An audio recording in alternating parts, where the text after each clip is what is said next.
मोर परिचय होची राकेश साहू कांग्रेस नेता कोरे। आज आम जो ट्रमा केयर कथा कहते अनेक संघर्ष अनेक संग्राम पर 103 दिन गणधारणा पर तत्कालीन स्वास्थ्य मंत्री मार्च 7 तारिख 2019 रे शुभ देले कि पाणीकोल एक 100 शज्या विशिष्ट दुर्घटना सेवा चिकित्सालय बा ट्रमा केयर फैसिलिटी हम ये काम आरंभ है एवं 2024 साधारण निर्वाचन पूर्व ये काम सरी जाइए। ये पाखापाखि 83 कोटी टंकार प्रकल्प 83 कोटी टंका व्यवहार ये काम सरी जाइए।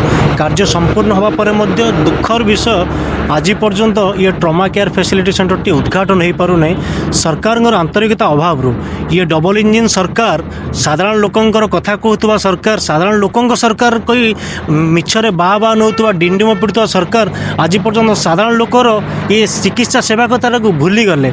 आपण मैंने जानी रखु अनेक निरीह जीवन अनेक साधारण जीवन तुरंत सेवा चिकित्सा पाइबारु वंचित होउछन्ति जो कि गोटे मूल्यवान जीवन चली जाउछि। तेणु आमे सरकार पाखरे दाबी रखुछु कांग्रेस दल तरफ कि अविलंबे ये ट्रमा केयर फैसिलिटी सेंटर को उद्घाटन करंतु। अविलंबे कौनसी प्रकार टालटुल नीति अवलंबन नक साधारण लोकों ये ट्रमा केयर सेंटर को उत्सर्ग करंतु एवं तुरंत उद्घाटन करंतु नचेत आगामी दिन में राजरास्ता बंद हो आंदोलन तीव्र तीव्रतर हेब। ये जिला में चिकित्सा सेवा लाभ पाइपर ये दीर्घ दिन आमर दाबी कि ये ट्रमा केयर सेंटर को उद्घाटन करा कि आज पर्यटन हो पारने।